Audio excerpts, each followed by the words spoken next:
welcome to another episode of the Unfiltered Brew. I'm your host, Kat, and I have my host, Nora.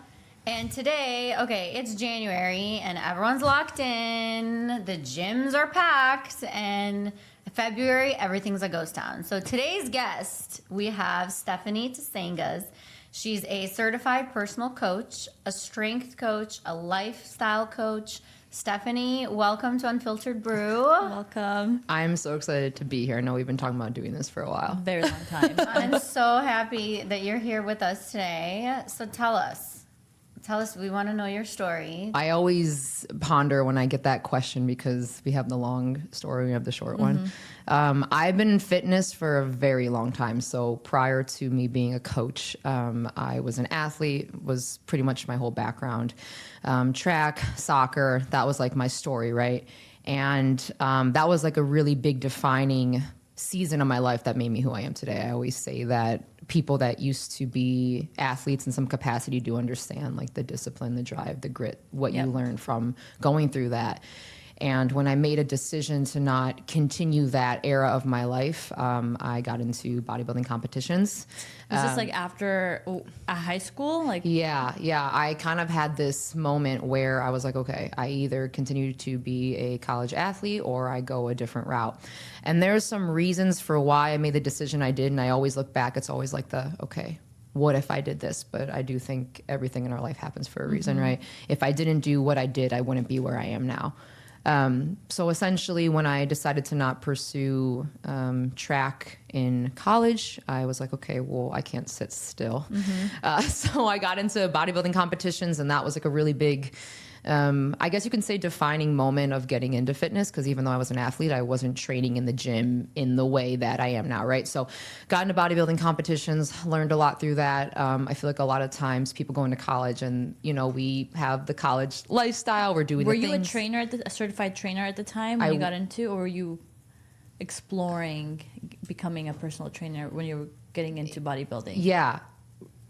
To answer that, so I went to college, and then halfway through, that's when I really figured out my love for fitness and being a coach. So yes, I did become a personal trainer throughout my time in college. So did bodybuilding, all the things, became a certified trainer, worked throughout college as a trainer. So I was already doing it, training people, shadowing, kind of doing my thing, studying the ropes of that with my education while also being a trainer. And then I graduated, and boom, right off the bat, I became an entrepreneur. What'd you graduate in? 2018. Like what and what? Wait, was it 2018? I don't even know what year it is anymore. Oh my God. It's 2026. By the way, just in case we got to remind anyone, it is 2026. Oh my God, sorry. I feel like everyone, I don't even know what year it is anymore. So I have a hybrid degree of a few things. So it's a mix of sports nutrition, ex-phys, and entrepreneurship. That's awesome. I know that's like, to some people, they're like, what? But yeah, I have like a mix of things. That's the perfect blend. For me, it worked out. Yeah. Building a business, Yes. nutrition, which we'll get to. Of course. So kind of that's like the gist there is did the thing there, started my business full-fledged. And then I guess you could say since 2018, I've been working full-time as a trainer with women. So became a trainer in 2016, ran my business full-time here in Cleveland, like as in this is my full-time day-to-day starting in 2018. If that answers your question. I don't know. I can also go deeper, but I'm like, I don't know how much you guys want to know, but that's kind of like this the gist. Unfiltered Brew. We're going to peel that. We're going to peel that. Okay, yeah, lead the way. If we need to go deep, we're going deep. Okay, good, great. Can't wait. So what was the biggest misconception about personal trainers? Oh my God, I'm so happy you asked that. I've been wanting to answer this question, so thank you. There's a lot. So I know what I see now, and there's a lot of people that want to become a personal trainer. I have people flooding my DMs all the time, like, tell me the ropes to become a personal trainer. Like, obviously, the fitness era online has always been there, but it's really grown the last decade. Evolved so much. And as someone that's been actively in it on social media since, say, 2014 now, I mean, I've watched how it's evolved. And nowadays, everyone's like, I want to be a trainer, I want to do this, I want to do that, because it's what they see online. There's a lot of pros and cons to it. as much as I love being a trainer, obviously, again, you have different sides of the coin, right? So when I became a trainer, you know, I wasn't always prepared for what came with it, like the hours, like the days. Like you work when people are off work, right? So my days, I work usually 6 days a week, and I work in the mornings, and I take my middle of the day off, which is kind of my time for myself, lunch, my own workouts. Then I come back and do my second shift is when people are off work. Yeah. So I think that's like the hard thing is like, you know, one, just learning that, you know, you get as much as you put into it, right? You got to hustle, you got to build your business, you got to build your brand, you got to keep becoming an expert in your craft, and also understanding that your hours might look different than other people's. I think the other thing too is you're not just a trainer, you're a therapist. You're a Yes, therapist. I yes. know. Yep, you're a therapist. Let's just call. I mean, I love what I do. I love working with women, of course, but there's a lot of things that come with it. Like you do take on a lot of energy, and if you do not have boundaries with how to protect yourself, it will affect you. And I can say that because I did put myself in the hospital a few years ago because of burnout, because of how hard I worked myself, which is a real thing. You know, nobody talks about the mental stress that comes with training. Yeah. And it's Especially more among so- women. especially with a trainer too, because you deal with a lot of people throughout the whole day, and Of course. everyone has a different story, and Of everyone course. probably throws all the energy, like you said, onto you. Yeah. And sometimes it, like if you don't protect that energy, it'll But it's really affect you. Also, So a physical and demanding job too. yeah, right? Of it course. is. Yeah. Yeah, I've always said I get people when they're off the clock. Yeah. So we had a hard day at work. We're coming in. Boom. What are you going to do in the gym? We're working out, but I got my girls. Oh, you know, Yeah. that's their space for themselves. And I've always said I want to hold that space, and I do. And I wouldn't do it if I didn't love it and I didn't feel a calling to help people in that way. But I do think there's just a lot to be said. Like, you know, if someone does want to go this route, you do have to be prepared for taking on a lot of energy. Because yes, the physical demand, like, which I love you said, because that is true. Like, it's not just like I'm sitting here on a computer all day. Like I'm in action all the time. But also in addition to that, I'm taking on a lot of energy and stress from people. And I've had to learn the hard way. If you don't have the boundaries and you don't learn how to kind of separate yourself from work, like you can easily take it home. And then I'm dealing with my own day-to-day stuff along with everyone I had that day, which could be on a heavy day, 8 to 10 people, right? So there is a weight that can come with that. And also just calling it what it is. When you're a trainer, you're also an entrepreneur. A lot of people don't realize, okay, it's not just training and fitness. You have to learn how to run a business. You're hustling. Every You're part. constant Yeah. hustle. 100%. Because you want to maintain your current clients. Yeah. You want to get new clients. How Right. do you grow beyond just working out with the women in the Yeah. gym? Like, how do you build a foundation to grow? 100%. Right? And I'm excited to get to know how you did that. Yeah. And learn about your platform. Yeah. So during how this do you episode. like, now that we talked about energy vampires, I don't want to say they're energy vampires, but I mean, you know what I mean. How do you Burnout. manage stress like that? So I'm going to preface with this. I don't have all the answers to that. And, you know, I love to have conversations like this with other people to hear their perspectives and how they've done it. Because I come from a long lineage of hardworking people and entrepreneurs. And, you know, my grandfather growing up was an entrepreneur that has physically, you know, he had a stroke at one point because of how hard he worked, which again, not to make it super deep there, but it's true, right? Like I've seen a model in my life of someone that worked so hard and didn't have the limits. So I said, okay, I'm going to work hard, but I need to figure out how do I go in such a way where I won't go down that direction because it is real. I used to be way too soft with boundaries. Like instead of having rigid ones, it'd be like, okay, like I wouldn't be hard with like what my hours were, what my limits were, XYZ. I'd kind of let people do whatever. Instead of me being the leadership of what I do, I would be more open to like, okay, I'm going to work holidays, or, oh, this person wants to come in this time. Well, that's outside my hours, but I'll still do it. So I had to get clear with myself and be like, okay, what can I actually manage and handle? That looked like for me at one point, changing my hours. Like there was a point I used to work without a lunch break for like 7-8 hours straight. And I'm like, what am I doing, until I had a breakdown? I'm like, okay, how can I manage this? Right. So went back to the drawing board, figure out how do I need to do my hours? How do I need to structure my day? And what am I willing versus not willing to do? Even if I feel bad, even if there's emotion tied to it, I have to be like, okay, take emotion out aside. Like what is going to make sure that I not only can be best for me, but best for each client I train? It's also just come down to being like really stern with like my morning routines, my night routines, checking in with myself and realizing like, okay, like if someone new applies, could I fit them in, or should I put them on a wait list until maybe someone drops off? Like it's hard because there's always going to be that hustle and you want to help everyone, but then also being like, what can I manage to have the best service while also being the best me? Because if you're not at your best, you're not going to be able to deliver, right? No. Eventually, it's going to wear you out. Yeah. Yeah. I mean, that goes to even like, I don't want to talk about him now, but like my trainer, Yeah. Adam, he always tells me, he's like, last year, I worked 6 days a week. Right. Like I burnt myself out. I never had time for myself. Yeah.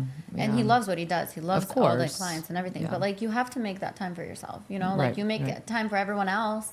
You got to do it for yourself. And I'm sure the clients will understand that. you Right. know? Right. I was going to ask you mentioned routines. Oh, so yeah. a lot of people, have this routine of let's do dry January, let's do, or we set a goal for January and then it fails and they don't stick to it. Yeah. Like, let's talk about it. Like let's talk about how How do you can stay- they not, yeah. how How do you can stay they stay disciplined? motivated? How can they not fail? Or how can they not give up? Or what are some advice that you can do for failed dry Januaries? I'm a big advocate of going everywhere and nowhere. I think a lot of women go everywhere, but while they're trying to go everywhere, they're really going nowhere. And we have this all or nothing mentality. I know.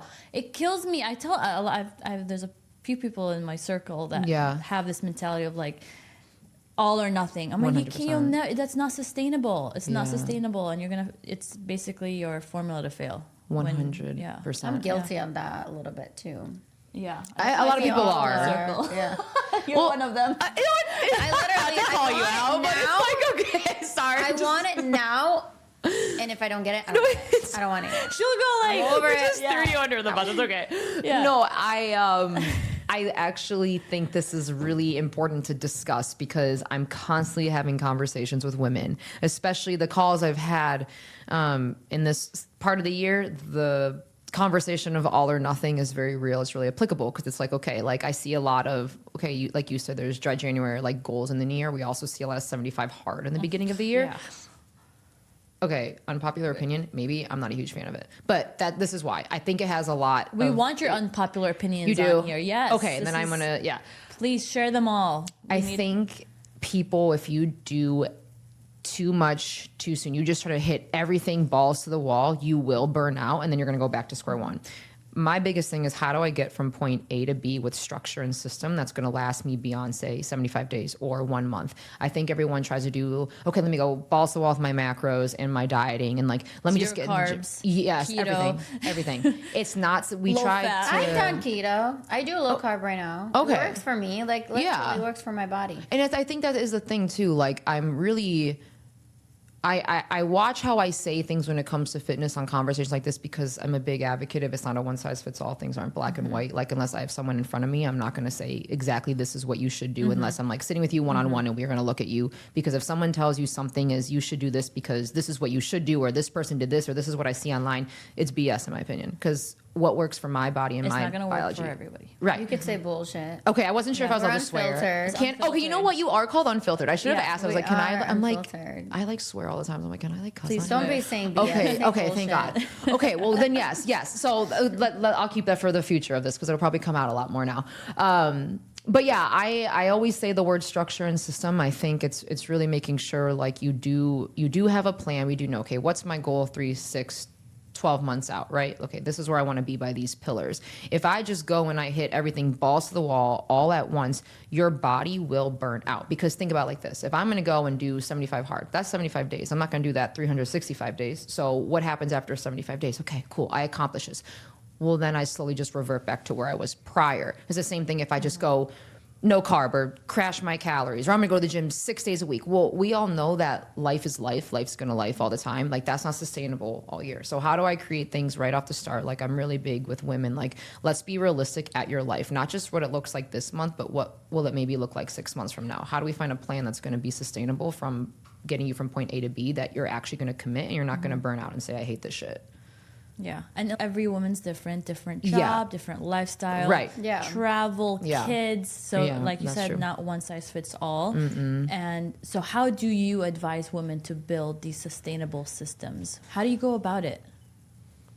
It's so, again, I know I kind of sound like it is kind of like a person to person thing, but you know, when I get someone on a phone call and we're talking, or if I have someone in the gym, you know, I always say, obviously you're going to have days where you mentally just don't want to do something, and I have to like coach, how do we get over the mental aspect? Because you're always going to have something that's telling you not to do something, right? Well, let's take that away for a second. If we're just looking at physically, what does your life look like? You know, we lay it out. What demands are going to be on you, whether it's your time, your stress, maybe it's externals, maybe you do have kids, or maybe your job's a lot. Like, I have to look at someone as a whole picture. Like, okay, what does my life look like? And I always tell people, I don't know if this kind of, I guess this could maybe answer your question a little bit, looking at your schedule. So I'm a big advocate of like, if your schedule's for the most part pretty similar week to week, I tell people to physically go in and like schedule when they're going to go to the gym, the same way you'd schedule a nail appointment, a hair appointment. Like, I physically say, go into your calendar. I want you to write in and say, pick 3 days a week you're going to head to the gym. All right, it's going to be this day and this time. Boom, boom, boom, right? So we're going to schedule it and we're going to stick to it. If I ask someone, you know, one of the questions when I onboard someone, I say, okay, how many days can you realistically commit to the gym? And I say, not what you want to do, what you know you will do. And that always is going to look different. Like, what you want versus you need usually is a different answer. So say you want to be in the gym 5 days a week, but I'm like, okay, what do you think you're going to do 80% of the time? It's usually like, well, I know I can always do 3. All right, so let's start there. Let's make sure you can actually, for 3 months, make it 3 times a week. Then let's add the 4th. So start small, then build, because if you do too much too soon, again, the all or nothing mentality. then you stop. Yeah. You see what I'm saying? Yeah. I've been there. Okay. I've been there. I literally told myself, I said, well, like lately, I've been like very consistent. Good. You know that. But like, I've been in a situation where I was like, hey, I'm gonna go to gym like 5 times a week. But then I'm like, realistically, I can only do probably like 3. Right. But like, I'm gonna do 5, and then I get annoyed and I get very like, frustrated, and I'm like, okay, well, now I don't want to do it anymore either. You know, I don't want to do it anymore. Yeah. I'm glad you said that, because I think other women need to hear that. I think it's important that But you can't do that. Like, you know, that's like my own thing that I'm working on, you know? Right. So now I do 2 days a week. I lift with Adam. Right. And then the other days I walk and I do my own thing. And then, you know, life ebbs and flows. Maybe you do get to a point where your goals maybe shift or change, and you're like, okay, well, maybe I do want to add that 3rd day or 4th day. Let me go back to the drawing board. How do we reassess what that looks like? Like, it doesn't have to be concrete. It doesn't have to look the same every single month. Like, get your consistency, build the foundation. Then as your goals change, as you kind of figure out your flow, what can you handle versus like, what do you actually want to do? Well, then you figure it out from there. Do you ever get a woman that walks up to you during a consult, shows you a picture of an Instagram model, tells you, I want to look like her? And Yes, 60 all the days. time. Yes. Do you want to hear some stories? Because I Yes. have some. Please share. I'll never forget this. I've had a few different things over my years. First of all, yes, I've had vision boards of other women's bodies. And again, I love all you ladies. I love all you. If I have someone that genetically looks like this, but then they show me a BBL, I'm like, I will get you to the best version of you, but physically your genetics will not look like that. Right? Like, you want to be the best version of you, but like, I can throw myself under the bus. I wish I had a fat ass, a giant ass. Okay, I just don't. No, like, I don't either. Listen, I love glutes. The glutes is my shit. That is what I focus on. It's always the joke. Like, Stefanie's like the queen of like glute training, which I am very good at glute training. However, I can get my glutes to the best place I want to be, but my butt is never going to look like some people like I see online all the time, like people compare to these like people on TikTok and this and that. Well, a lot of the times these women genetically already had a butt, and then they just worked out, and then they kind of just, you know, got better versus like, you have to work where you're starting. Or they got a point BBL. Is. That and they're too. not honest about it. That could also be right. That's the downside of social media, and I'm sure you know that too. Now that you have built a platform, I get very angry about social media. Yeah, I mean, I was one of these victims. Yeah, years no, when I was it's in college. I'm like, I was again a twig. Oh yeah, I naturally And I'm like, too. I want to look like that. And there's a lady with like, first of all, like a 6-pack, but a giant ass in the back. I'm like, and then I would eat my way in the kitchen, and I wouldn't gain it in my ass. I'm sorry to say that. I was not built that way. Yeah. I would go everywhere else but my ass. I know, and it's like, again, I've seen people, myself included, like, I definitely have like a butt now that I wouldn't have had if I didn't work out, but it's still, there's a threshold in which I can hit unless I got external things to make it bigger, right? You know, like, there's only so much you can do genetically.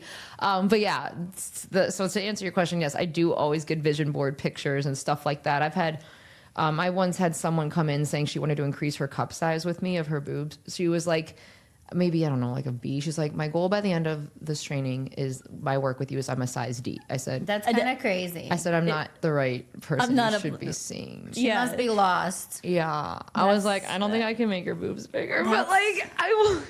The craziest, is that the craziest story? Tell us the craziest story you've ever dealt with being a personal trainer. I mean, there's a lot. I mean, okay, well, one time I did have someone before that, like, bless her soul, okay? Maybe she didn't know.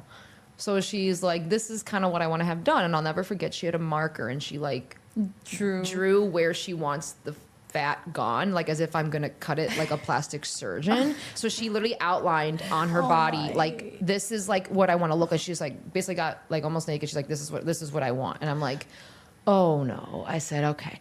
I said, listen, I will do the best I can do, but you might need medical intervention for what you're looking for. Like, so I've literally had someone with marker draw, like, this is what That's insane. I think that, in terms of that topic, I think that's the craziest versus, like I said, the cup size thing. I always have people say that the glute thing is the biggest one. I want small waist, big butt. I mean, because that's what's in right now. So I'm always a realist, though. Like, there's people that'll sell you that they can do whatever, and that'll exactly get you there. I'll say, I'm going to get you to the best version that you can be if you follow the plan that I give you, but your best version is going to look different than Nora's or Kat's or Larry's, right? Like, we're all going to have a different how we're going to look, right? Even between me and my sister, like my younger sister, sorry, I had to like put you on blast, but she was built differently, and she has a natural, beautiful behind. So being very respectful, Aya. I like that so respectful. Aya, you got a nice ass, girl. I was like, just say it. That's all you got to say. You got a nice behind. And no matter what I do, I will never grow a behind like hers, because hers is just natural. It's genetics. She's probably got it from some aunt and some distant relative, because I didn't get those genes. I get it. But it's funny because like she'll tease me and I'll tease her back, but we're sisters. We're few years apart. We have completely different body types. Completely different. Right. And that's just how it is. And I've learned to accept that. That's the one thing about social media that I cannot stand, is women constantly comparing themselves and constantly wanting to look like this person. You're never gonna be fulfilled if you're constantly comparing to other people. And not just bring those up. Like, how do you coach your trainees to stop comparing themselves? Even to you as a trainer. Does somebody ever come up to me and be like, I want to look like you, Stephanie? How do I look like you in 60 days? Yeah, I've had that for sure. I've definitely had that. How do you build those boundaries? I'm gonna be honest, that's actually a really hard question, and I'm figuring out how do I answer that, but I also want to be real. Like, it's never gonna go away. Like, unfortunately, social media is only getting louder, and we're in a world where it's ironic. I just had this combo with my cousin, so I can answer it from a different angle here. First thing we do in the morning, well, not all of us, but most, we're scrolling, right? So we're, instead of filling our day with ourselves, our own energy, our own inspiration, we're filling it with everyone else. Then during the day, we're still scrolling. And then at night before bed, we're probably still scrolling again. So you're constantly bombarding with a high stimulus of whatever you're looking up. So if you are kind of in a fitness era, which I know a lot of people are right now, especially this season, or just in general, it's a very hot topic right now is fitness Everyone's and wellness. New Year's resolution is to be at the gym. Right. So obviously our For phones the month are, of January and then February. yeah, like I said, we'll see. I know. It's like you never know. It's like it kind of ebbs and flows. But like, so of course the algorithms are going to feed you what's trending, which is that. So yeah, I mean, you're always going to be bombarded with it. I think it's just people have to come down to themselves, which I think is going to come down to like, can you put that wall up yourself? Because if you're constantly looking at everyone else, you're never, even if you like I've had clients that phenomenal transformations. One of my clients, she's killing it. I mean, she's lost about 40 pounds now, so much muscle, night and day. Her whole life has changed. But of course, even though she looks amazing, because she still sees other people on social media, she still might think that her transformation isn't good enough. I'm still not doing a good job because I see these other people. Like you open up your phone, the first thing you see is someone else, camera angled up the butt, squatting with those little shorts, and you're always gonna see it. You know, we're always gonna see it no matter what. And I think it's just have that expectation that if you are on social media, you are gonna come across that content. But how much of it are you willing to consume, and then make it a story about you? I think is really how to like look at it. Yeah. and keep the It's focus. a little bit harder said than done. Like I said, everyone's like in a different So mental hard. state and mental space. Yeah. And Yeah. I think all people do is try at this point. But I think my personal advice is that, while you're scrolling and looking at all these different things, take that energy and put it into yourself. Like, how can I make myself better? Yeah. Yeah. And like, again, and we've all done it. We're all I do it guilty still. of it. Everybody does it. Yeah. I've been working out for years, and don't get me wrong, it's really a battle when you're a trainer and coaching a lot of other women. Like, your stuff can slip on yourself, and I'm trying to make sure like my goals don't stop. Like, I pour into my training sessions the same as I pour into everyone else's, which is very difficult, by the way. I have days where I'm in the gym physically, but mentally I'm just like not there. That's a whole other battle. Also, as a too. woman, hormonal changes throughout the month. How do you manage that? Training girls on their period. Honey, PMS, when everyone's PMSing at the same time, I'm like, God, be with me. It's gonna be a good day. I do my stavro, I do my cross before I go into work because I'm like, please help me. No, but I'm kidding. But really though, but you're not. Not really. I know. I was like, hold on. I was like, okay. So I've really gotten into this the past. I'd say really 2025. The past few years for sure, but really the last year I've been applying it more, like understanding kind of like where we're at in our cycles. I actually, on my own podcast, I had someone come on. We just talked a whole interview on this, and it was so interesting because I'm really into having women understand, because a lot of women don't, by the way. Even if you guys were like, oh, Steph, I get it. So many women, I've had girls come to me and they like, oh, I thought I just have a period and that's it. And I was like, oh, okay, so this is where we're at. So a lot of people don't know there's follicular, there's ovulation, there's luteal, there's menstrual. Obviously, of course, unless your periods are irregular, you have something else going on. Obviously, there's different hormonal disruptions that could affect that, right? The thyroid. Of course, thyroid, you got PCOS, you got Hashimoto's, there's all this stuff. And go down the list. But if you do have a regular cycle, this, that, and the other, those phases will dictate how you show up, not just in your life, but of course, if we're looking from the gym, I actually do structure my training now around my cycles. So cycle syncing. Yes, I do that now. Does it have to be like a completely, like you have to have this dictate your life? No, but I'm not going to lie to you. Actually, Kat, when we were setting up this interview, I made sure that it was when I'm in follicular ovulation of my cycle. Yeah. So ladies, as you get older, it's real. It's real. And affect. I remember when I was in my early 20s, it didn't really affect me as much. I used to work out all month long and nothing changed really. Of course. Now, as I'm in my 30s. Now, but it does make a difference. It makes a difference, and I know, like the week before, that's the luteal phase. Correct. I am doing low impact, Pilates based, low cardio, nothing heavy, nothing's gonna. And sometimes I'm just take a few days off. Of course, I just want to be left I listen alone. to my. I actually listen to my body. I just want to be left Kat's alone. like, don't fucking talk to me. Seriously. Don't talk to me. Like, don't. I get very emotional before my period. I literally turn into a psychopath. No, same. Larry, are you enjoying this conversation?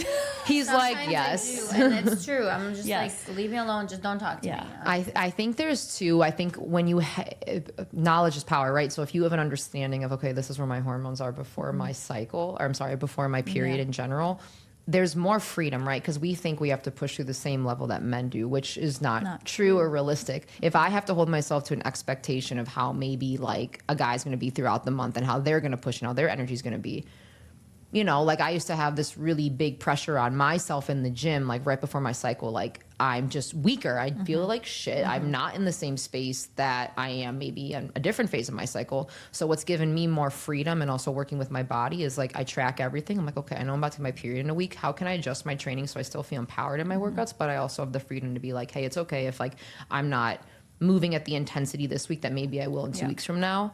So I try to teach women that because if you do track, again, if you do have a regular cycle, if you can really educate yourself and have an understanding of where you're at, whether it's the gym, like I said, I made the podcast for now because like I know that I'm more in a flow with my energy versus right before my period.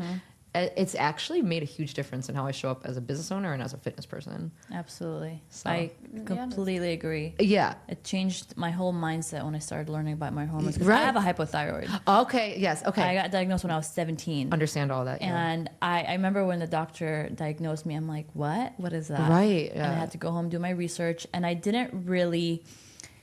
I don't think I changed my lifestyle to help my thyroid in my late teens, early 20s until like I remember hitting a wall and I was super irregular. Was getting it like once every few months. Okay. I was working out rigorously at the gym, really burning out my body. I was doing kickboxing, fucked up my knees.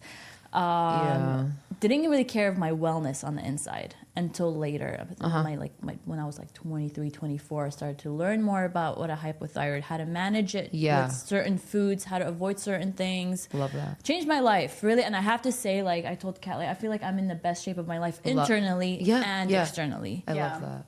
You reach a rhythm eventually when you learn about your body and what works and what doesn't work for you and what to avoid. And like you said, cycle syncing changed my life. You guys, if you're a woman, you need to track I use Flow. And I love that you do that. I use P Tracker. Yeah.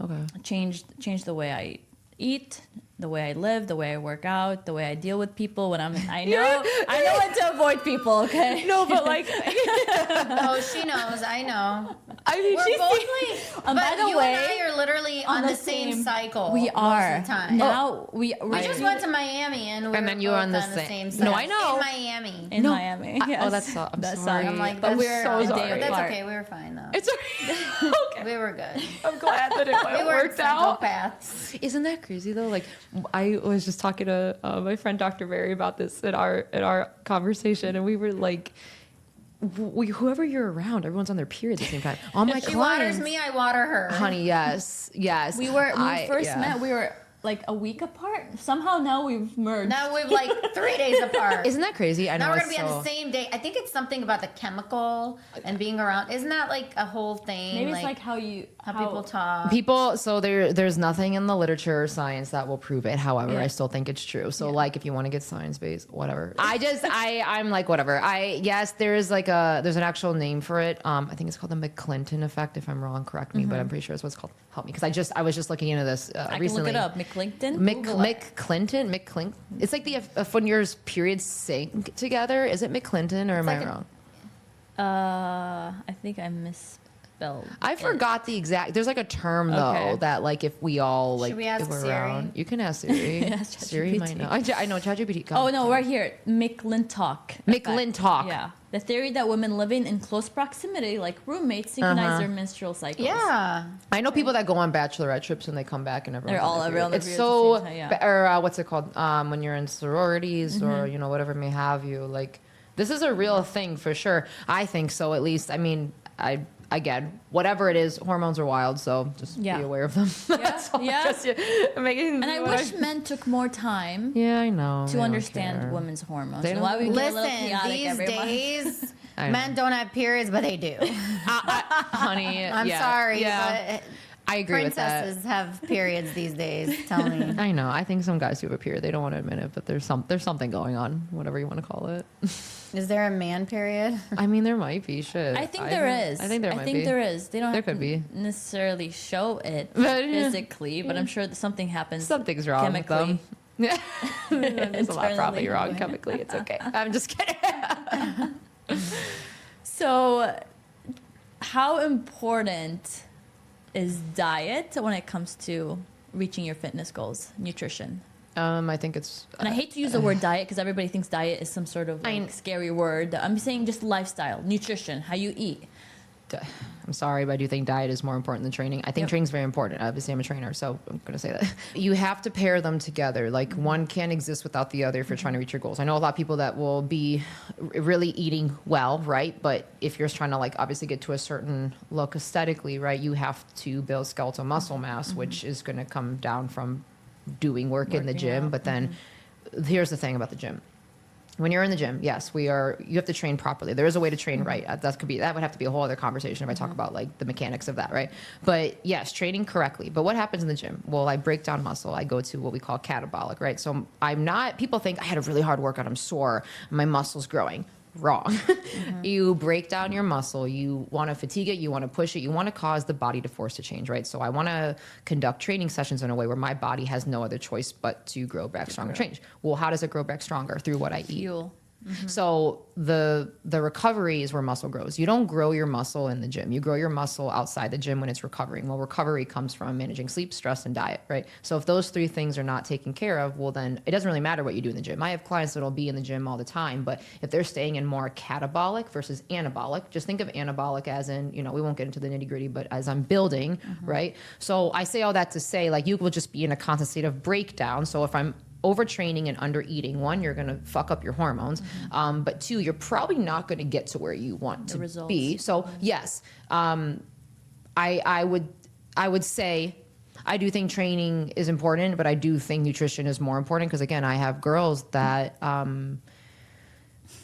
we'll do a check-in and I'll be like, okay, you've been with me for a few months now. Why are we not seeing, like, I'll have like we have an in-body scanner where I can track weight, body fat, muscle mass. And I'll be like, okay, why are we seeing nothing change? And then I find out what they're doing outside the gym. It's either the fast food, we're eating like shit. Maybe we're like fasting all day, then binging at night. Hide right now from this. Sorry, I keep staring at you, Kat. I don't mean to, like, totally. I'm like not even staring at Nora. I'm like, sorry. I keep staring at Kat. Sorry, Nora. I'm like, no, you're. no, I'm sorry. I don't know why. I'm so pulled to keep staring at you. A lot of people are hiding behind. No, you're not staring at me. You're fine. You're not. I'm like, you're fine. Kat. It's just me and Adam have this conversation. You know, I'll go in. I've actually gotten a lot better in the last month. I'm not. No, you've lie. been doing a good job. But You've been on your I'll shit. go in. I'll do my workout. And then, like, 2 days later, I'll have like an espresso martini. Yes, And he's like, honey. I saw what you were doing. And I said, I know. Good job, I Adam. deserved it. Yeah. Or chicken. He asked me, he's like, well, what did you eat last night? I said, chicken parm. Oh my, not the parm at the He's end. like, well, he like yelled at me. I said, well, I ate chicken. Okay. Yeah. The protein count. So I will. Okay. Protein. Wait. We want to have. I always tell my girls, if we're not training for a bodybuilding, a high rocks, or whatever competition. You don't need like 150 grams of protein, right? Well, it depends on the person, right? Because there's not like a one number. It kind of depends on that I'm person, saying, like, but so many people think, oh, I gotta eat protein every single. There's a point when the body's just kind of like, it doesn't even actually matter. Like it just gets converted into other things, so it doesn't matter. Like there's an amount to eat, but it's not just shove your face with protein away. I also will challenge what's your source of protein too, because yes, you might be getting your protein, but if that protein's paired with a bunch of artificial shit, like that's pre-made What's stuff. speaking of, what's your take on artificial protein, like processed protein shakes, protein bars, protein chips, protein popcorn? The list goes on. all the good things. Okay, instead of telling people what to do or not to do, I'll tell you what I do. I don't eat any of it. Yeah. If that'll answer your question indirectly. I love. No, I want people to. You don't make your own protein shakes? I do that. I make my own protein shakes. I have a very.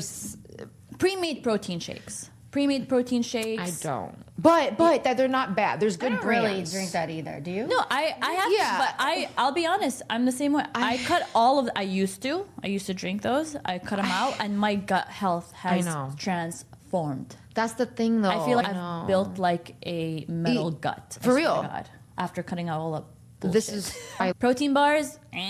Depends, them. like. Well, it depends which protein bar. Yeah, it does depend. There's the ones that are the best for you taste the worst. So if the worse it tastes, probably the better it is for you, is kind of what I tell That's people. so true. I'm so sorry. Yeah. But that's the truth. So yeah, I mean, if I have a lot of clients and they're really busy. So let's put it this way. I have a lot of healthcare workers.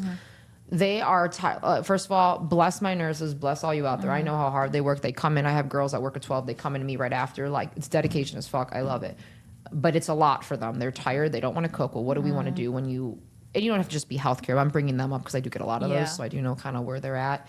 When they're off the clock, if they didn't meal prep, well, they're going to want something fast. So I always say, okay, I kind of like how you said the 80-20, so I guess we can go off that methodology. So like 20%, right? Maybe it's like the protein shakes or the protein powder, or like something that's just more a pack, not a whole food, just like a package. That's fine, but I know there's people I've had that come in the past of like 3 of those protein shakes a day, then protein bars on top of it. And we're just, I just don't really like that. I've always say, how much whole food can we do, supplement where else? Like there's times where I'm busy too. So like I'll have a protein bar at work, but if you watch me all day, like 95% of what I eat is a whole food. But again, it's kind of depends on someone's lifestyle. And I know realistically, like there are some people that I will say it till the day I die about meal prepping, but a lot of people just, it's hard. It's not an easy thing. I don't even meal prep all the time. It's hard. It's time consuming. It is. So I just say, do what you can where you have to supplement with other things. Just don't make that pillar 1. Make it like pillar 2. Yeah. So what can I do? Whole foods, and where can I put my energy in?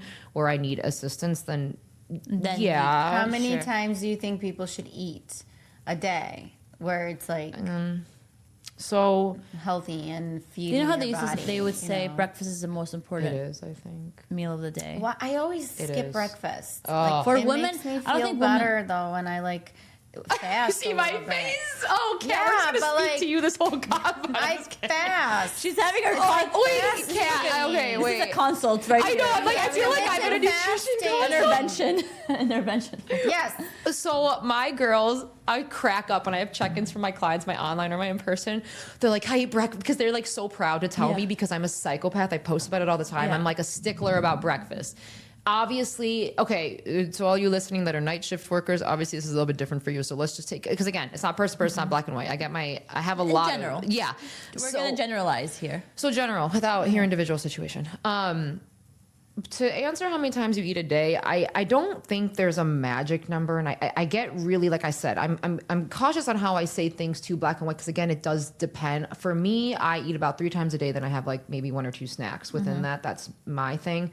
I'm huge about eating breakfast, and I'm gonna explain why. So the reason you want to eat breakfast, so naturally when we're sleeping, first and foremost, for most people, unless there's something else we have going on, technically speaking, our cortisol is naturally higher first thing in the morning, okay? So cortisol is already high.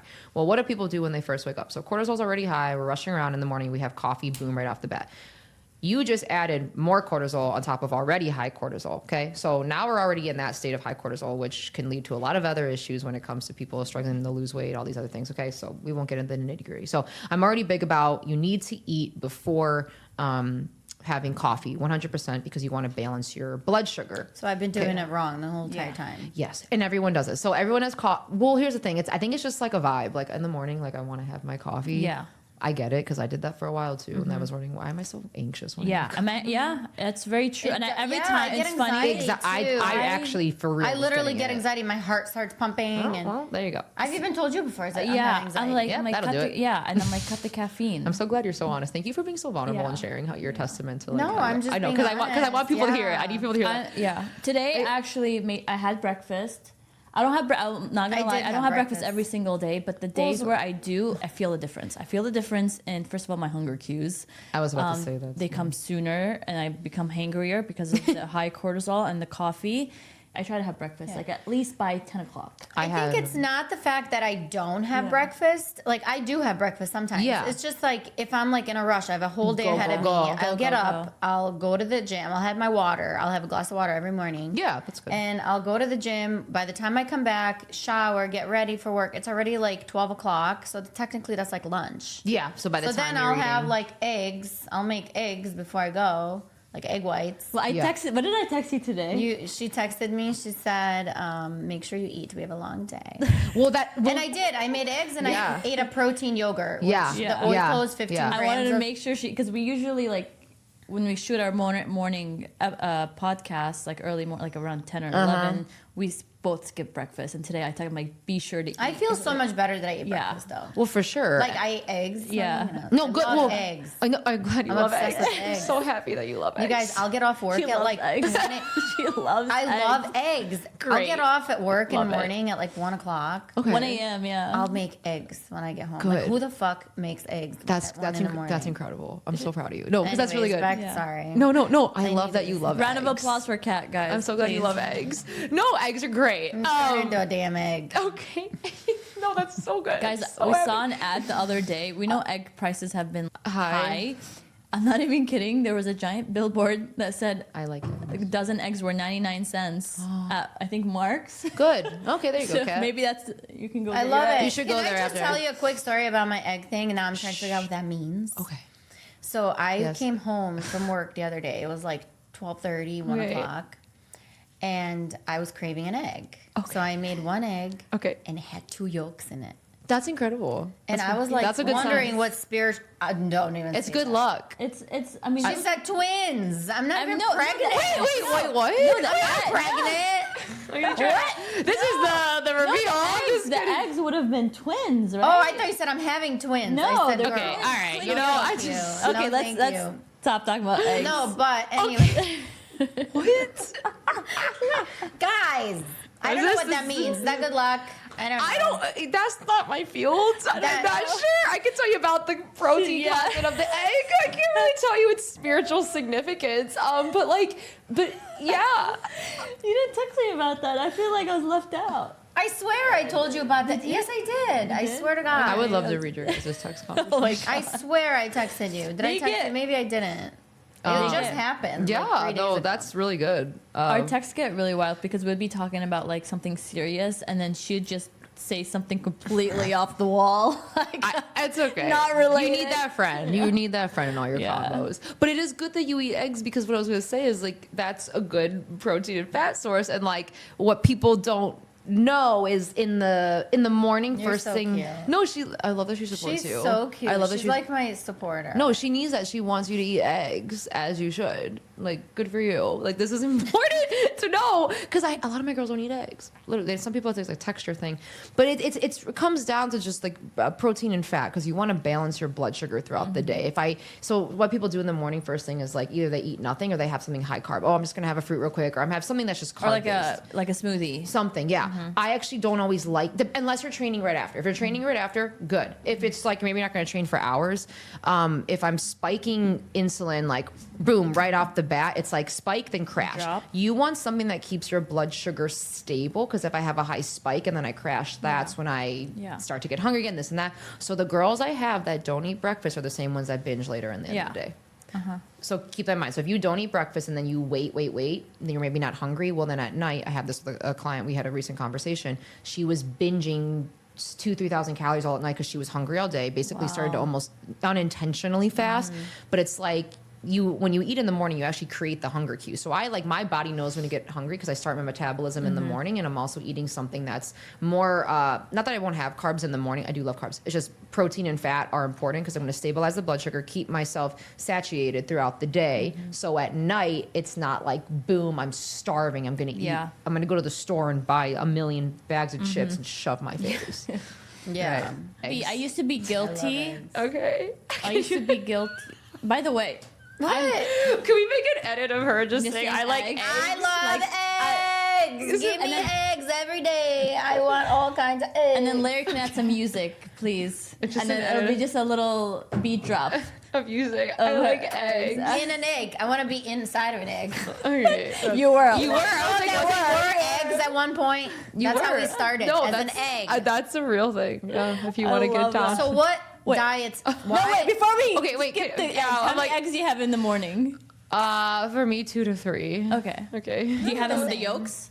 With the yolk? With the yolk? Yeah, then I'll add egg You know how whites in sometimes it. like people separate them? They do. I just pour them. I like the yolk. I also am obsessed with mushrooms too. I eat eggs. I with actually my don't like mushrooms. No? I I'm wish I okay did. with They're not mushrooms. bad. I just don't like mushrooms. What kind of mushrooms are we talking about here? Yeah, Just what kind of regular shrooms do you do? mushrooms. I was like, what do you do? Normal mushrooms. What the hell you do in the guys. morning, bitch? I'm just kidding. I love my shrooms. Guys. First thing in the morning, empty what you stomach. I love my shrooms. I eat a little mushroom every morning. With Did her you know egg. that it's With her egg. Emphasize. At Underline least she egg. has an egg with it. Microdosing. But you balanced it because you had the egg. Yeah. Okay, good job. You're so funny. I love that you- Enough about eggs. Okay, enough about eggs. We just spent 20 minutes talking about eggs. So while we're talking about Eggs. diets, like why do you think they fail? It's kind of like what I said earlier, like when I use that 75 hard analogy. Like if I do something, then I'm going to do short term to get results. I'll get my results, but then can I maintain the results? Well, if you just did a diet without creating a habit, it's not going to last. I kind of want to pause so people really heard me on that. You want to have something that isn't just about the diet, but also creating the habit. If the habit isn't there, you will go back to where you were before. So what is so I eat in a way that's sustainable day in and day out every single week. Unless I'm trying to do something for a specific goal. Like if I say someone's like, I have a wedding coming up. Okay, Right. well, maybe we're going to shift things because you have a wedding in a few months. I'm probably going to tweak things or we're going to maybe make some manipulation to diet and training for that goal. Cool. But what are we going to do for the whole year, right? So it's like finding something that doesn't just feel like a diet to get you from point A to B, but like, how can I change my lifestyle in a way that's sustainable, that over time is going to support me, my goals, my body, my energy, all these things in the long term. That is going to be a habit that I know I can stick to versus what can I do to lose weight in like 6 to 8 weeks versus what can I do to like get to a good spot and maintain it for 6 to 8 years. It's all about consistency. Yeah. Building a foundation that's sustainable. I remember the days where I would push so hard for 5 weeks and then crash and burn out and I never want to step in the gym again. I learned to really appreciate my rest days.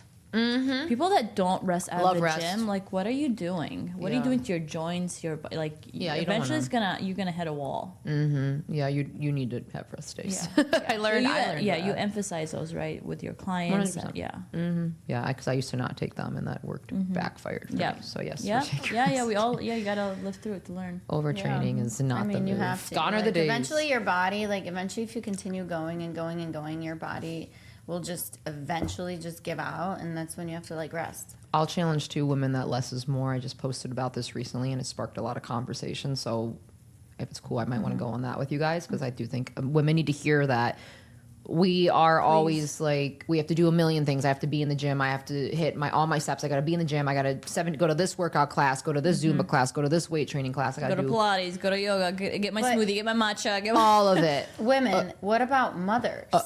That are, I mean, obviously, like, we're all women, but I'm saying, like, it's different for a single girl to go to gym and do this, but, like, imagine someone that's, like, more consistent, that has a child they have to go take care of, and they still, I give props to moms that take time to, be consistent at working out, because they have a whole life that, they have to take care of. And again, if they can make that time for themselves, say 3 days a week, what you do in those 3 days a week will be the same as someone like maybe even me training, as long as you know how to do it right within that time. Yeah. So it's like, or you know what I'm saying? I'm using me, but I'm just trying to think of like a metaphor here. But like what I'm saying is, it's like, it's, I said this to a client actually yesterday. It's not about how much time you have, it's what you do with the time. Yeah. Yeah. So if you don't have a lot of time, okay, are we going to make that an excuse? Or are we going to use it to our advantage? You don't have a lot of time. Okay, cool. So that means to be more intentional with our time. What are you filling your time with? How are you going to approach that time? Again, it comes down to structure and system. What's your structure for the week? What system do you have to follow? Because if you don't have either of those things and you don't have that in place, you're going to go everywhere and nowhere again, right? You're just going to be like, okay, I'm going to do a little bit for 7 days a week. I would say, instead of just doing a little bit and trying to run yourself ragged, have your intentional days with your time, and then have a plan for what you do on those days. And I really do say that that's going to get you further than you just trying to like show up and do something every single day of the week with the little bit of time you have. Like schedule out, even if it's 30 to 45 minutes, it's how are you way more intentional. Up? Yeah, I think intention actually is a strong word to say there. I think intention really needs to be talked about more, because that is, I think that's more important than the time. Intention and having a plan. That's what yes, talked about, I say right? that so much. And executing. Executing. And you're more likely to execute if you have a plan. Yeah. If you're going to show up mindlessly and not having a program to follow, and you don't, like you said, no structure, you're likely to fail and likely to stop showing up for yourself. 100%. And that's the difference between someone that goes to the gym for 2 hours. It's true. And doesn't see results in 3 weeks, versus somebody that's going in with intention for 30 to 45 minutes, knows exactly what they're doing. Yes. And they're going to see the results they want to see in 21 days. Yeah. Yes. Yeah, I agree. Yeah. What's the biggest lie the fitness industry sells to people that actually hurts people? That's a good question. That's a loaded question. That's a loaded question. That goes through different eras, because the fitness industry's changed so much. Every era has had, like, you had the era of like fit tees, like circa 2015, 2016. Fuck that shit. I hated that. The biggest lie, or like scam, I guess you could say. One of the biggest. I know that's such a hard one, because I'm loaded. trying to think of questions that I get all the time. I mean, we just touched on one. Like, I was on the phone. I like to use real examples. Like when the one girl, we were getting on the phone to talk about kind of what she was looking for with coaching. She's like, I'm on my way to the gym. And I was like, oh yeah, so how many days a week do you go to the gym? She's like, oh, I go 7 days a week. I was like, do you think that you need to go to the gym 6 to 7 days a week to hit your goal? She's like, yeah. I said, okay, well, that was already a misconception right there, right? We think we have to do more when less can be more if done right. So I think that's like a big one I hear a lot. Thinking that when you're trying to lose weight that you have to just focus on the cardio and the calorie cutting. I think it's okay. Calorie deficit. Yes, you do energy in versus energy out. You do need to be in a calorie deficit, right?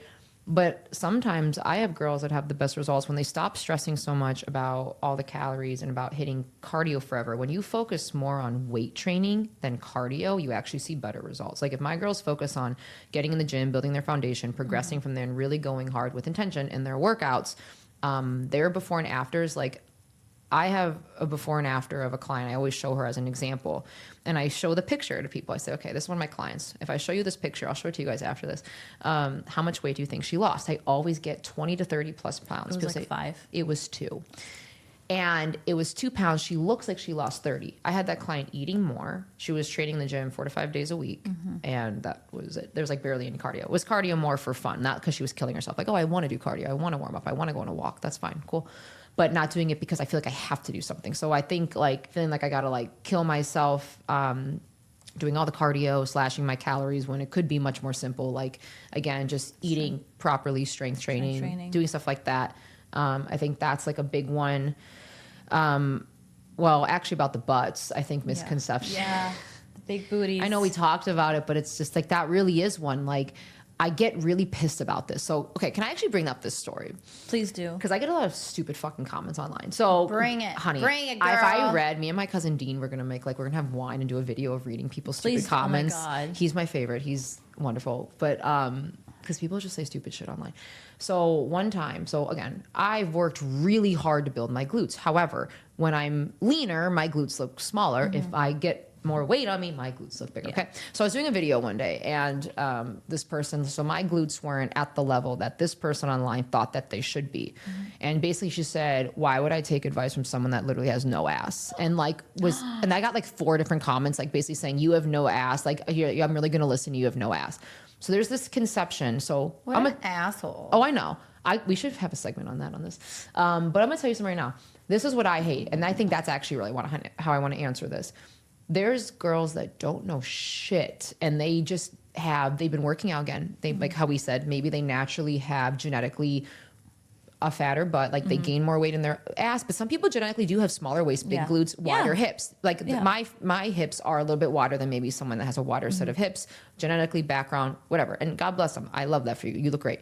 But there's people now that sell their glute building programs, or you're going to look like me if you buy this. Do you know how many people buy products from trainers and online coaches that just naturally genetically have a good body and say, oh, they're going to buy from you because you have a big butt, versus me? I've been training so many different women for 10 plus years, and maybe I don't have a body that you think it should look, so that discredits me. I'm discredited because of my body doesn't look the way you think it should look, but you're going to listen to someone else that maybe doesn't know shit, but they're a fit influencer, they just have a fat ass. And they're selling you this lie. I could go on Say that. It louder. Oh my God. This could be a whole episode just talking about the fitness industry and how it has impacted. My boyfriend and I talk about that all the time. We get frustrated, and it's like when I had that comment, I really had to sit, and I'm like, wow, so people really think that because my butt doesn't look like I had a BBL, or I don't have the super fat ass, that I'm not credible in my coaching. What matters with muscle and physique, it's about the muscle underneath, not the fat on top of it. I worked with another coach before, and I put about 12 pounds on what I was now, just because I was building whatever. My ass looked gigantic compared to what I do now. But I also was 12 pounds heavier. And my muscle was still there. I just had gained, right?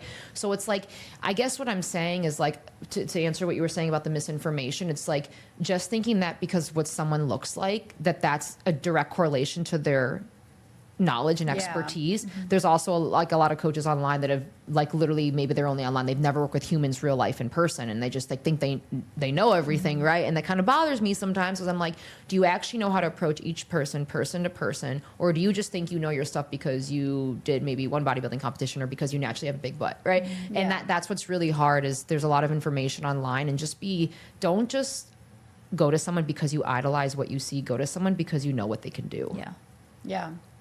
You Sorry, I had to get off my soapbox. That's great. It's you literally nailed it. It's such a, because I get very passionate about it. It's really refreshing though to have someone like you who's still who is in the fitness industry to come on and talk about this openly, because with everything that I see online, it can get really icky. Like I've unfollowed so many. People are so. I've unfollowed so many like fitness, I would rude, say, yeah. quote influencers. There's only a few that I respect. Yeah. I've lost respect for a lot of them because of what they were selling and how they were selling it, Promoting and what they're anything, too. promoting. This is why. Again, I don't know if I've ever talked about this on here, but I started my Instagram account 10 years ago, over 10 years ago, or 2015 or 2016, to promote health and fitness. And by the way, I love that. I don't think she knows, but I am a trainer. I don't practice anymore. I don't practice anymore. Wait, I love this. Yeah. Oh, you should have told me that. Wait, I love that. Well, I didn't want you to know. That's why. Wait, really? Yeah. Oh, sorry. I love that. That's but cool. I was not. I didn't practice as much as you did, obviously. But Still. I loved my trainees over the last 2-3 years that I had. I no longer train. Yeah. But I fell out of love. I used to share all my workouts on my Instagram. People that followed me from love it. the heydays. Oh my, so you get it. So you get it. You know. Yeah, You know. I fell out of love because I just what I saw online in the fitness influencing industry and what they were promoting. Nothing was raw and organic and real. Yeah. Everything was fake. And it kind of rubbed me the wrong way. And I hated how women were comparing themselves to everyone. I didn't want women to compare themselves to me. Yeah. Yes, I do know what you're saying because it's something I've battled for so Yeah. long. And I always tell people like, as I'm always learning and growing, I will never say I know everything because I don't. I always, and if I don't know something, I outsource, I learn it. I just think it's hard because of how much is online and a lot of people have built their followings and their business. It's like, okay, well, I'll make more money, so I'm going to promote this, and it may not actually help you, but it's going to make me more wealthy, right? Like that's one thing. Or like, we were saying, like just because someone looks a certain way or this or that, like, oh, automatically they must know the most, or I'm going to sell another glute program or another this and that, and it's like, do you want income or do you want impact or do you want both, right? Like, I think it's okay to say I want to strive to have more income. This is what we do for a living, right? But are you just trying to do anything to make a dollar? Or do you actually want to impact and make a difference in people's lives? Care? Do you care about It's true. Like, do you care about their well-being and their... I think a lot of people nowadays don't. I think it's just like, okay. People are judgmental, easy to judge. Like, and also... Even when you go to a gym, and I've heard few people that even went to the gym with me. Okay, yeah. Previously to Adam, they're skinny. The girls are like super skinny, and they're like, "Well, why is she going to the gym?" Well, because it's not just about losing weight; it's about being healthy and fit. Right. Just because you're skinny doesn't mean you're fit. Yes. You know what I mean? Yeah, for sure. And people are so easy to judge. I'm happy that you actually said that, Nora, because I actually get very kind of like, when someone says, oh, you look so skinny. People think that I don't know if you think that's a compliment or people think like whatever. So I think a lot of times we glorify, oh, you lost weight, this or that. Like as someone like, similar to you, I naturally am more of a leaner Like slim, frame, which I know some people might be like, oh, well, lucky you. Well, also hard for me because it's hard for me to put on weight. It's hard for me to build a shape. Like I want more curve. I want more XYZ. That's going to look different for me than someone, we all have different genetics and stuff. So like I've had people come up to me in the gym and be like, oh, like you look so skinny, you lost them. Like, that actually doesn't make me feel good. Like, why do people think we have to comment on bodies? I always correct people. I'm like, don't call me skinny. Yeah. Call me fit. Call me healthy. Call me well. Hate the word skinny. I do really too. do. It's not a compliment. Don't say it. Don't say it. I am the same way though. I am the same way. I think you're fit. She always supports you, and I love that. Yeah, I know. I love her. You're a thick mama. I feel like this needs to be a two-part. I love that too. So since you guys are like my little therapy fitness trainers, I want to ask you both a question. Was there a moment in your life where fitness saved you and changed how you saw yourselves? Yeah. And what did you do about it? 100%. I mean, would you like to go first? Or is it to you? You're the guest. Oh, sorry. I'm sorry. So you to answer too. I mean, short answer, went through a horrible breakup back in 2016, and that's what started it. To be honest, that's what started the Instagram account. Bad breakup. Yeah, a bad breakup. Bad breakup. Sorry. Oh my God. That's how all Same. I was a really bad breakup.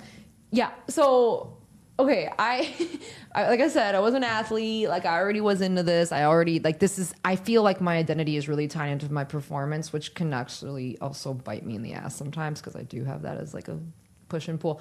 However, because of that, I was already like into fitness. And when I was kind of in and out of this very, very toxic relationship, very defining point in my life, something I still sometimes I have to work through that era, right? But yeah, it did save me because I was my mental health was really, really bad at around that I'd say around between 2014, 2015 was kind of when I started making that turn. I really got into fitness. It did save me because it wasn't just about strength in the gym. It was a strength I found outside of the gym. Because when you're going towards a goal, it's like, you can't do this for me. No one else can. I have to do it for me. And just that showing up for yourself every day, how that translates to your life, how that shows up in more than just what you look in the mirror. But I was so beaten down from how I felt in that relationship. I hated myself. There was like absolutely despise myself. If you heard the things that went through my head, it was never self-love, it was always self-hate. So going through that relationship, I'm like, well, it can only go up from here. So when I went through that breakup, for me too, it was kind of like, I'm going to rebuild myself. I'm going to come back stronger. And I also met a different version of myself in the process. So yeah, it was birthed from coming from a very toxic, very unhealthy relationship. And I think just kind of wanting to figure out, like, who am I outside of those labels? Because as of now, I only know what I've been told, whether that was from family upbringing, this toxic relationship, whatever may have you. I'm like, who am I outside of that? So yeah, fitness, I don't know if you guys have known this or not, but my slogan is fitness beyond the physical for a reason. Oh, I love that. I think I did see that on your Yeah. Instagram. I do that because of that. We're gonna be besties. I know. I love that. I'm literally so obsessed with love this. it. This is so fun. I love this. I love that. Well, thank you for being so vulnerable. I know it's not easy to be open, especially on a platform. And I'm sure you have a podcast as well, which I want you to quickly throw in the handle for that so people can find you and reach out to you. And hopefully you'll gain a few new clients after this. Oh, everyone, eat eggs. Eat eggs. Eat eggs. I want to help everyone eat eggs. That's not a red And I feel like we're going to do another... Tell us a red flag. Biggest red flag. I don't even know. Like a red flag? Gym red flag. Gym red flag. Oh, God. Can you narrow it down for me a little bit? Like, what do you guys mean? If you're walking into the gym and people are working out, what's the biggest red flag you've seen there? Maybe somebody using the squat machines with their legs. I don't know. I don't know. Red flag. Oh God, I don't know. That's a hard one. I feel like I see a lot of red flags, and I'm like, do I want to be an asshole right now? How much of an asshole do I really want to be? And like, I don't know if that's in my body right now. Do I want to be a dick? Because I have a few of them. I don't know. Just let everyone do their own thing. That's what I'm going to say. Because there's a lot. Just have your eyes open. We'll do a second. We'll do part. another one. Because I'm like, oh, We need to have you back on, Stefanie. We'll this do is not the another end of one. this episode. But Thank thank you you for so coming much on. Yeah. for coming on. Yeah. Sharing your story with us. Sharing your story. Guys, Advice. please find Stefanie. Please share your Instagram handle right now. It's at Stefanie Marie Fit. Stephanie with an F. People always mess that up. It's not PH. It's F. Because there's someone else out there, I think, that's like an OnlyFans with a PH. I'm an F. People can find you on there. I don't know. I was like, yeah. Advice or your coaching and all that. Yeah. I post a lot. I obviously work with women online and in person, Cleveland local, but also I work with women all over the place online. But I also just share like a lot of like real women in the gym, like not bullshit. Like it's actually my clients in the gym and also just my thoughts on training and life. Okay. I guess. I love it. I love it. Thank you so much Yeah. for being with us today. Yeah. We are grateful for your time. And remember, guys, to share, comment, post, follow Unfiltered Brew on TikTok, Facebook, Instagram, Spotify. YouTube, Everything. spotify, Apple, everything. all of it. Every platform We possible. love you. Until next time. Bye, guys. Ciao, Love ciao. you. Bye.